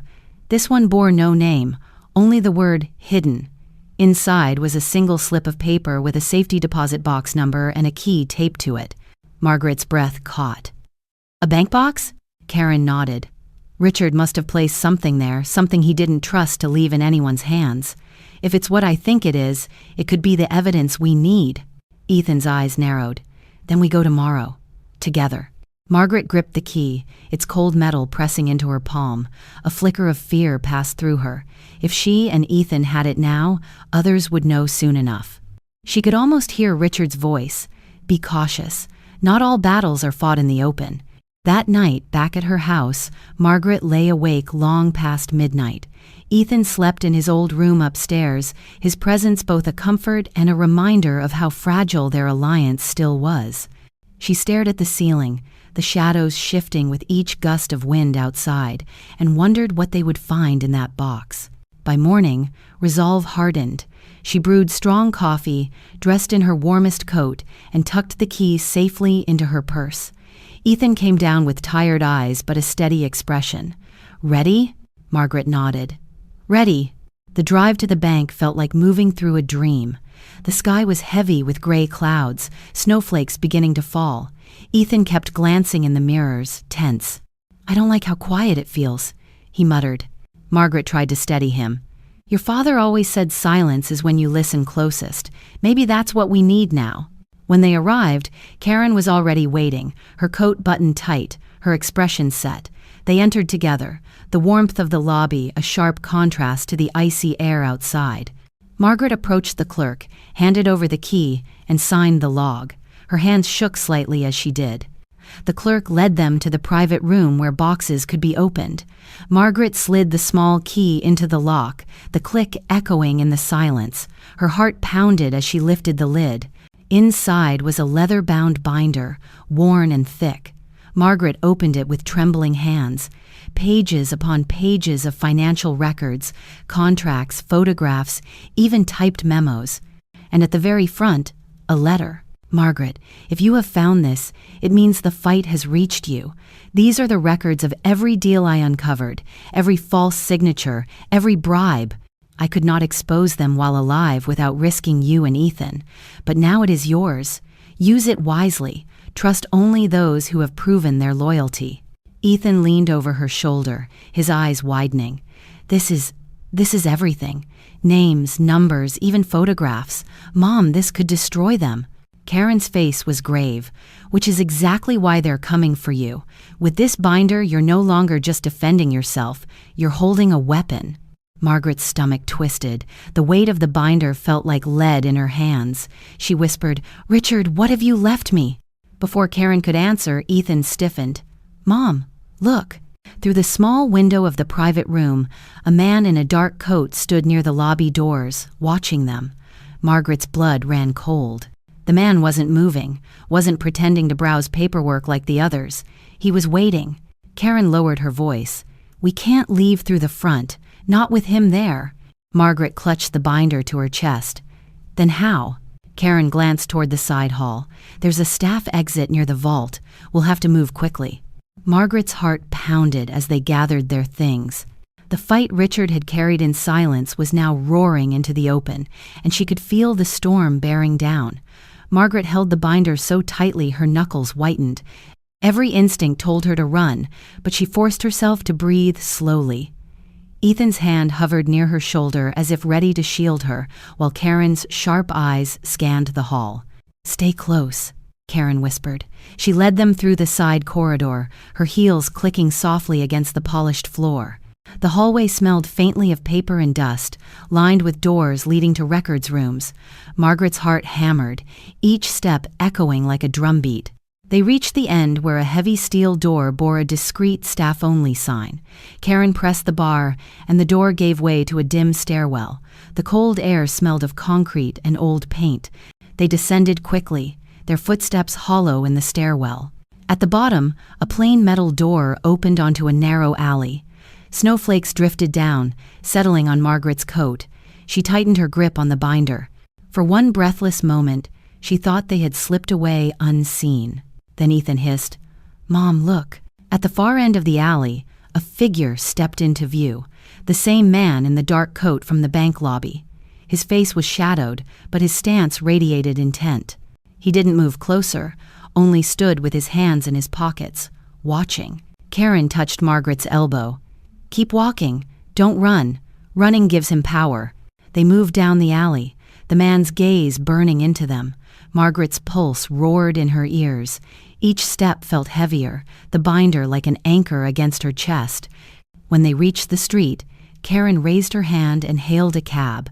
The man in the alley remained still, but Margaret felt the weight of his eyes long after the cab door shut behind them. Back at Margaret's house, the three gathered around the dining table. The binder lay between them, its leather worn and scarred. Ethan leaned forward, his voice low. "Mom, this is dangerous. They know we have it now." Margaret smoothed her trembling hands across the cover. "Richard didn't hide this so we could keep it buried. He wanted it used." Karen nodded. "But carefully. If we dump everything at once, they'll spin it, bury it, discredit you. We need strategy. A leak here, a name there. Build momentum. Turn their power against them piece by piece." Margaret felt exhaustion seep into her bones, but resolve burned stronger. "Then we'll do it. For Richard, for Ethan, for this town." Ethan's eyes softened. "For family." For a fleeting moment, hope hung between them like fragile glass. But the night brought no peace. After Ethan went upstairs to sleep, Margaret sat alone in the kitchen. She flipped through the binder again, tracing Richard's notes, the photographs paperclipped to the pages, smiling developers shaking hands with council members, checks signed in back rooms, land surveys altered with false signatures. She paused at one photograph. Marissa, seated at a restaurant table with a man she didn't recognize. Her smile was sharp, triumphant. Richard's scrawl beneath it read, "Unknown partner. Watch her." Margaret's stomach dropped. Proof. Richard had known even then that Marissa was not just ambitious, she was connected. Her phone buzzed. A new message lit the screen. Not from Ethan, not from Karen. From the same unknown number. "We warned you. Next, we won't knock." Margaret's breath caught. Her eyes darted toward the darkened windows, her pulse racing. She typed a reply before fear could stop her. "Who are you? What do you want?" For a long moment, no answer came. Then the screen lit again. "You already have what we want." Richard knew it. "Now give it back before it buries you too." Her hands shook as she set the phone down. The binder loomed on the table, heavy with secrets. She whispered into the silence, "Richard, what storm have you left me in?" Upstairs, a floorboard creaked. Margaret stiffened. Ethan was asleep, she was certain of it. Slowly, she rose from her chair, listening. Another creak, closer this time. Her phone buzzed again. One final message. "Check your porch." Heart pounding, Margaret moved to the front door. She hesitated, then slowly opened it. The night air rushed in, cold against her skin. At her feet lay a small envelope, plain, unmarked. She bent, picked it up, and stepped back inside quickly, bolting the door. Her fingers trembled as she tore it open. Inside was a single photograph. It showed Ethan, her son, walking beside Marissa. The photo was recent, taken only days ago, but Ethan's expression was blank, distant, while Marissa's smile glowed with satisfaction. On the back, in red ink, were 3 words that chilled Margaret's blood. "He is ours." Margaret sank into her chair, the photograph clutched in her shaking hands. Fear clawed at her throat, but so did rage. They weren't just threatening her, they were staking a claim on her son, dragging him back into their grip even as he tried to break free. She whispered fiercely, "No, not again. Not my son." But the question burned through her as the clock struck midnight. How far would they go to reclaim Ethan, and what would she have to sacrifice to save him? The photograph lay on the kitchen table, its edges curling slightly under the lamplight. Margaret stared at it as though the paper itself might bite. Ethan's blank expression haunted her, so unlike the boy she had raised. Marissa's smile glowed with triumph, as if the camera had captured not just an image but her victory. And on the back, those words scrawled in red ink, "He is ours." Her fingers trembled as she traced the letters. The phrase looped endlessly in her mind, wrapping around her chest like a noose. Ours. Not hers. Not Richard's. Theirs. Whoever they were. Upstairs, a floorboard creaked. Margaret clenched the photo in her fist, her heart hammering. She moved to the bottom of the stairs. "Ethan," she called softly. A moment later, her son appeared, sleepy-eyed, hair rumpled. He frowned when he saw her pale face. "Mom? What is it?" Margaret held out the photo with shaking hands. Ethan took it, studied it, and his expression shifted from confusion to horror. "Where did you get this?" "It was left on the porch," Margaret whispered, "with a message." She turned it over, showing him the red scrawl. Ethan's jaw tightened. "This isn't true. I haven't spoken to her since I left. I swear it." Margaret wanted to believe him, but the doubt clawed at her. "Then when was this taken?" "I don't know," Ethan said, his voice rising with desperation. "Maybe before I left her. Maybe staged. She's manipulative, Mom. She'll do anything to twist the knife." Margaret's throat burned with both fear and relief. She touched his cheek gently. "I want to believe you, but they're trying to drive us apart. Don't let them win, Ethan." He nodded, eyes bright with guilt. "I won't." The next morning, Karen arrived at the house. Margaret showed her the photograph. Karen studied it closely, her lips pressed thin. "This is meant to destabilize you, but it's also proof. Whoever took it was close enough to know Marissa's movements. We could use it." Margaret shook her head. "Use it against my own son?" "Against his wife, yes. But if I drag Ethan through this publicly, I could lose him again." Karen's gaze softened. "You're trying to protect him. But Margaret, they won't hesitate to use him as a pawn. If you don't get ahead of it, they will." Margaret pressed the photo flat against the table. "Not yet. Not like this." That evening, Ethan returned from a walk downtown, tension in his shoulders. "I heard something," he said as he closed the door behind him. "Marissa's meeting someone tomorrow night. A dinner at the Granite Room. It's private, invitation only. She told a friend it's about closing the deal." Karen's eyes sharpened. "The Granite Room is where North Star Development hosts its events. If she's meeting them, that's confirmation." Margaret's pulse quickened. "Then we need to see for ourselves." "Careful," Karen warned. "If they catch you, they'll spin it as paranoia, an old woman trespassing." But Margaret's resolve was already solidifying. "I've been called worse. Richard didn't build this fight for me to stay silent." The next night, the three of them parked 2 blocks from the Granite Room. The restaurant gleamed like a jewel in the cold Vermont night, its tall windows glowing with golden light. Expensive cars lined the curb. Suited men and women strode through the doors, their laughter sharp against the quiet street. Margaret pulled her scarf tighter around her face. She and Ethan slipped into the alley beside the building, where a side window overlooked one of the private dining rooms. Karen stayed in the car, ready to drive if they had to run. Through the glass, Margaret saw her. Marissa, radiant in a crimson dress, seated beside a man she didn't recognize. His suit was dark, his hair slicked back, his posture commanding. The air in the room seemed to bend around him. He leaned toward Marissa, speaking low. She laughed, tossing her hair back, her hand brushing his arm with deliberate intimacy. Margaret's chest tightened. Every instinct screamed to storm inside, to drag Ethan's wife out by the wrist to shout the truth. But she forced herself still, clutching Ethan's hand instead. His face was pale, jaw clenched, eyes locked on the woman he had once loved. The man raised a glass, and Marissa did the same. Their smiles gleamed in the candlelight. Around them, developers and investors watched with approval, as though welcoming her into their fold. Margaret leaned close to Ethan, her whisper sharp. "Do you see now? She was never yours. She was theirs from the start." Ethan's hand tightened painfully around hers. "I see." His voice cracked, but there was steel in it. "And I'll never let her drag me back again." They stayed long enough to watch Marissa slide a folder across the table. The dark-suited man opened it, nodded, and shook her hand. The deal was sealed. Margaret felt the weight of it in her bones.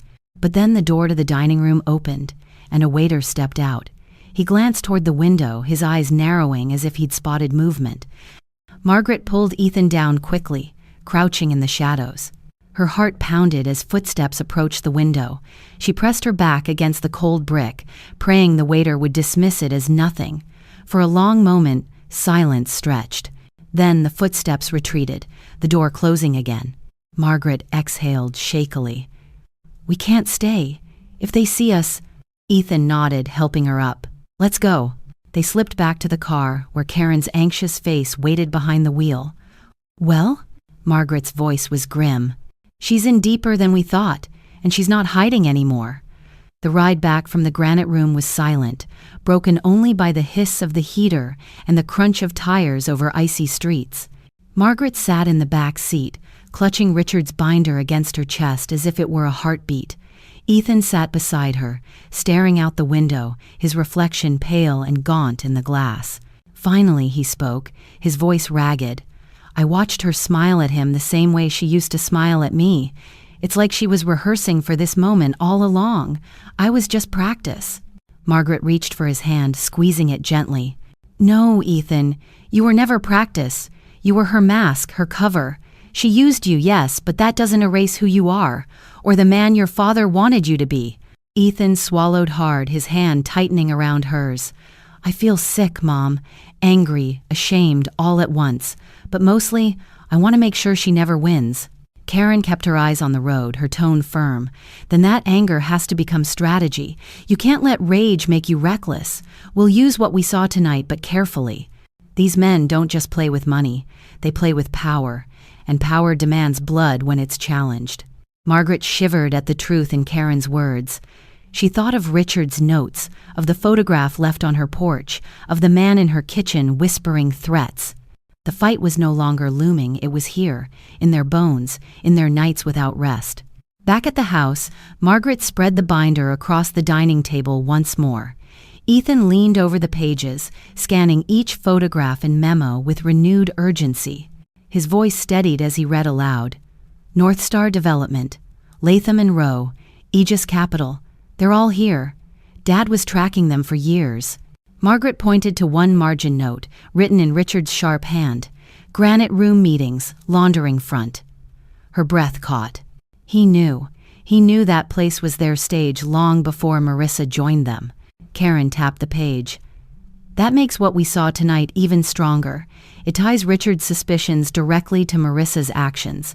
If we can match her presence with these records, we'll have leverage." Ethan's jaw tightened. "Leverage isn't enough. We need to expose them." Margaret looked at him, seeing in his face both the boy who once idolized his father and the man now forged by betrayal. Exposing them means risk. Once this binder goes public, we'll be targets. He met her eyes without flinching. "We already are." The clock chimed midnight, its sound echoing through the house. Margaret closed the binder gently, her hands lingering on the cover.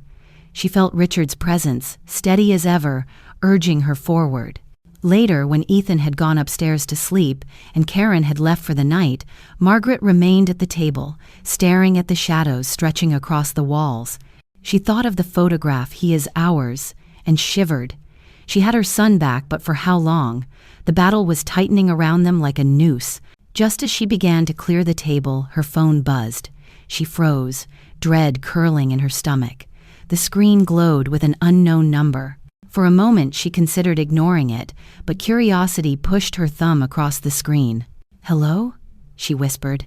A voice crackled through the line, low and urgent. "Margaret Whitmore?" "Yes," she said cautiously. "I don't have much time. I can't give my name. But I'm not on their side, not anymore. What they're planning, it's bigger than you know. And if you don't move first, you'll lose everything." Margaret's breath quickened. "Who are you? How do I know you're telling the truth?" "You don't," the voice replied. "But I can prove it. Check the old post office box your husband used, number 314. Tomorrow morning, you'll find what you need." Her grip tightened on the phone. "Why are you helping me?" There was a pause, then a strained whisper. "Because I made a mistake once, the same mistake your son made. I trusted them, and it cost me everything." Before she could ask more, the line went dead. Margaret sat frozen, the phone buzzing faintly in her palm. Her heart pounded with both fear and hope. A stranger had just thrown her another thread in Richard's tangled web, but was it salvation or another trap? The next morning, Margaret stood at the window, the photograph still lying on the table, Richard's binder beside it. Snow fell silently outside, blanketing the street in deceptive peace. Upstairs, Ethan slept fitfully. Across town, Marissa plotted her next move. and somewhere, a stranger waited for Margaret to claim whatever secret had been left in box 314. She pressed her palm against the glass, whispering to the empty air, "Richard, guide me, because I don't know if I'm walking into truth or into ruin." The question clawed at her as the snow thickened. Who was the mysterious caller, and what awaited her in that post office box?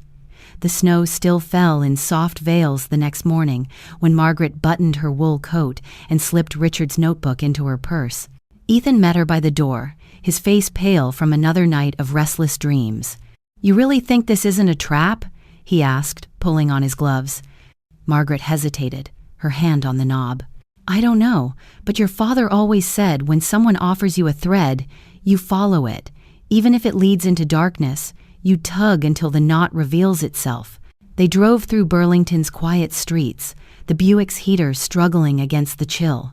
The post office sat at the corner of Main and South Union, its red brick facade half buried under drifts of snow. Margaret had walked through those doors 100 times in her life, but today they loomed like the gates to another world. Inside, the air smelled of paper and ink, the hum of sorting machines vibrating faintly through the floor.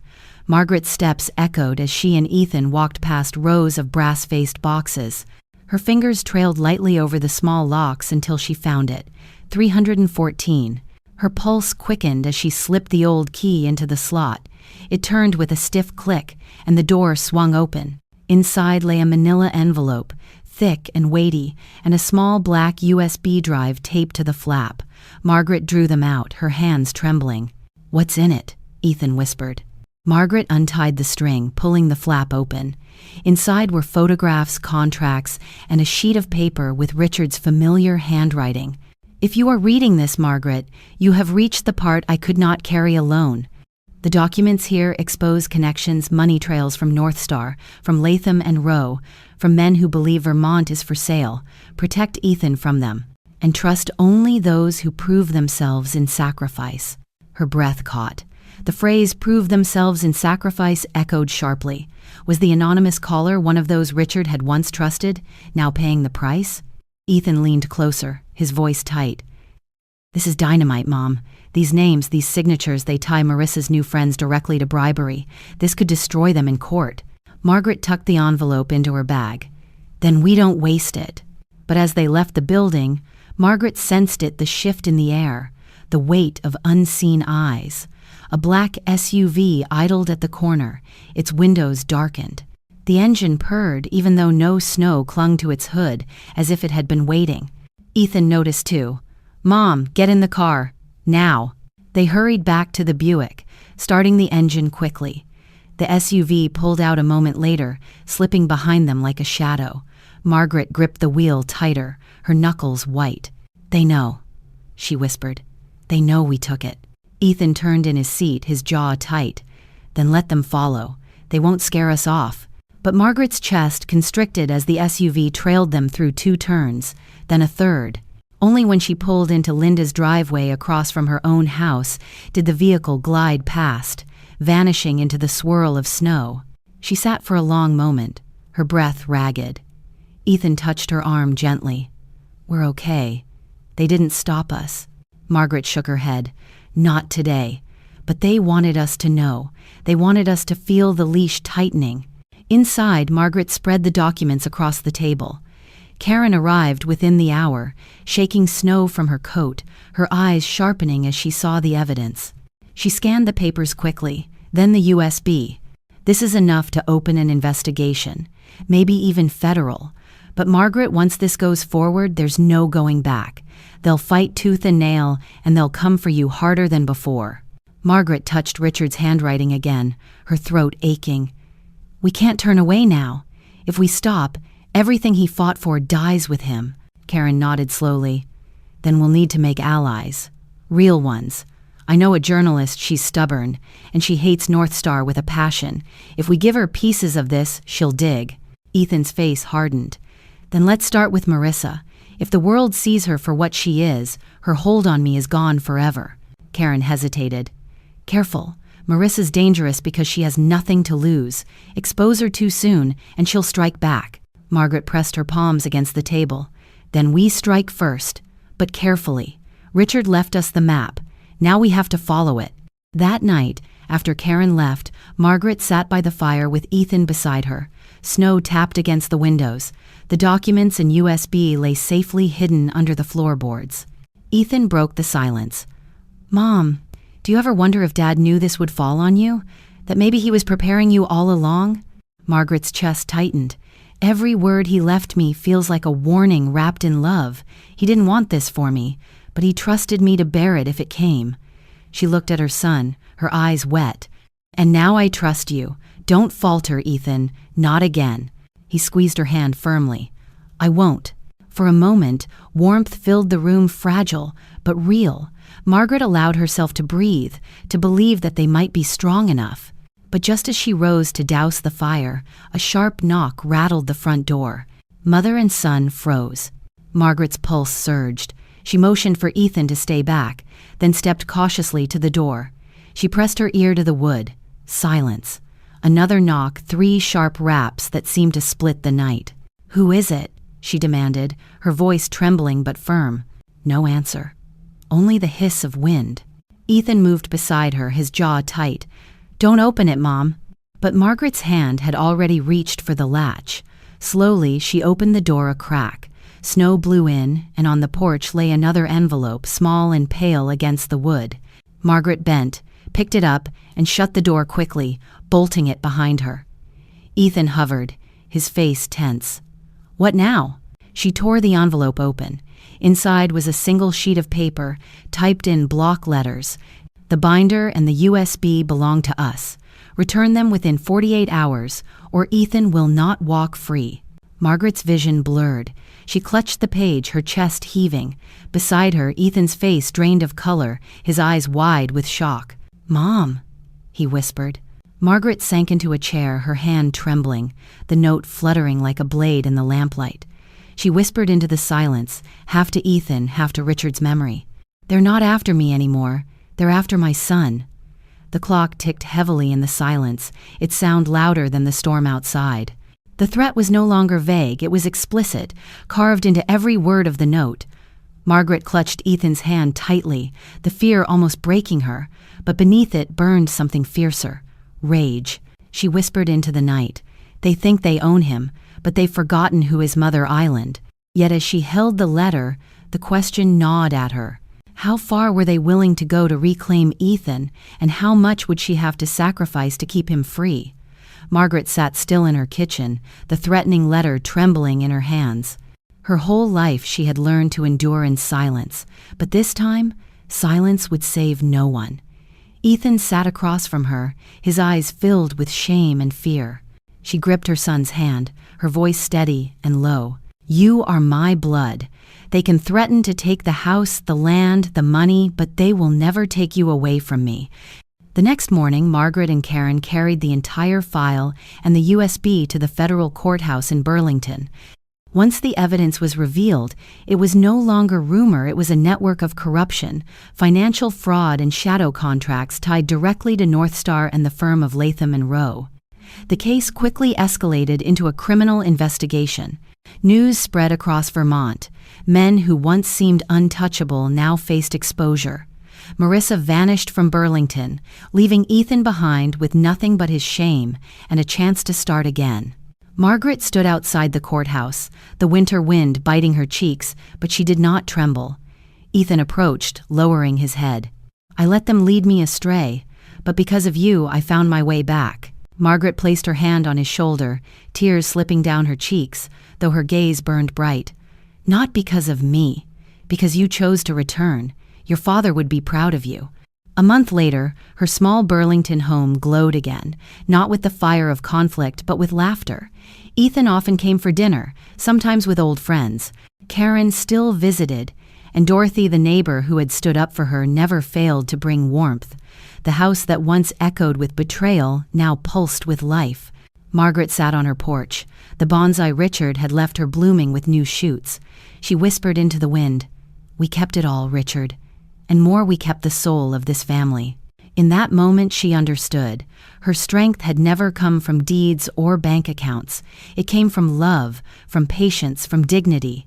Even in her later years, she was strong enough to protect what was sacred, her family. The story did not end with the judge's gavel, but with the gentle whisper of wind through the bonsai's branches, a symbol that had endured. Though the storm had passed, Margaret knew life ahead would still hold its trials. Yet she was no longer alone.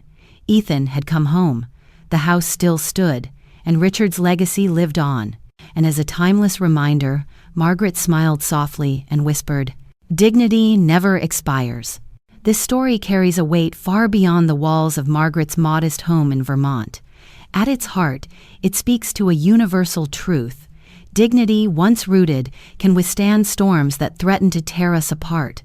Many of us, especially in our later years, understand the quiet strength required to face betrayal from the very people we once nurtured. Margaret's journey reminds us that resilience is not about shouting louder than our enemies, but about standing tall when the world expects us to bow. The value of family is tested most sharply when greed collides with love. Ethan's betrayal, fueled by fear and manipulation, reflects a pain countless parents know the heartbreak of watching a child lose their way. Yet Margaret shows us that forgiveness is not weakness. By choosing to stand firm without surrendering her compassion, she illuminates the path of healing, even when scars run deep. This story also honors the legacies we build with those we love. Richard's bonsai, his hidden notes, and his trust in Margaret symbolize the enduring power of memory and values. True inheritance is not just property or wealth, it is wisdom, integrity, and courage passed from one generation to the next. For anyone who has felt invisible, underestimated, or cast aside, Margaret's victory is more than legal, it is spiritual. She proves that age does not erase relevance, that silence does not equal surrender, and that dignity, once held close, can be a shield stronger than fear. In a society where betrayal can fracture even the closest bonds, this story reminds us that justice is possible, healing is real, and above all, dignity never expires.